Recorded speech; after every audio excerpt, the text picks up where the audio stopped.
This is the Montana Fire Update for Friday, September 15th. I'm Sarah Holm, a Public Affairs Specialist with the BLM Montana-Dakotas, filling in today for Chris Barth, who is on a fire assignment.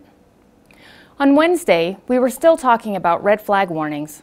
Today, there are winter storm warnings and winter weather advisories for areas as low as 5,000 feet in some places. A quick survey of Montana DOT webcams today clearly shows rain falling at low elevations with some snow accumulation in the mountains. However, preliminary radar estimates of precipitation from earlier today show that the western portion of Montana has not received as much moisture as much of the rest of the state.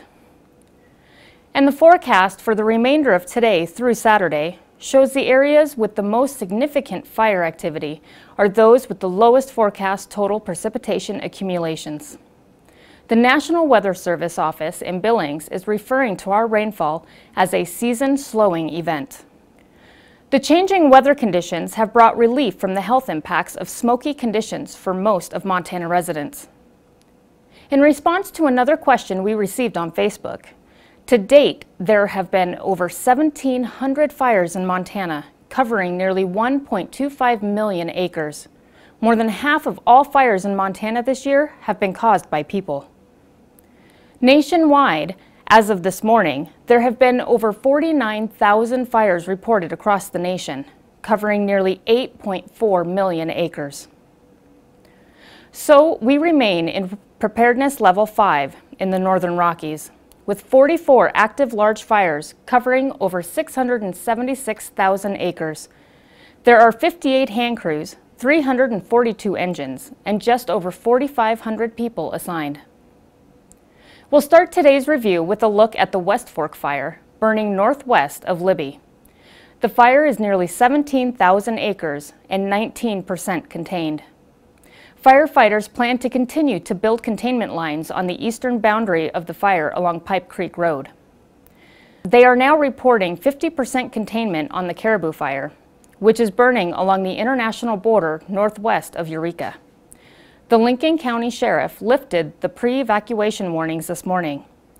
There will be a public meeting tonight at 7 p.m. at the West Kootenai store. The fires that make up the Highway 200 complex now cover over 33,000 acres. Firefighters are working to contain the large fire expansion, which occurred on the southeast edge of the Sheep Gap Fire. Fire spread is expected to be slow today. There are 3 active fires in Glacier National Park. The largest is the Sprague Fire at nearly 16,000 acres. The Adair Peak Fire is in the northwest portion of the park, while the Elder Fire is primarily in Canada. Evacuation orders and warnings remain in place.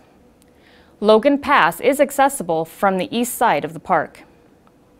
There is a public meeting tonight at 7 at park headquarters. The Rice Ridge Fire near Seeley Lake is the largest active fire in Montana at nearly 156,000 acres.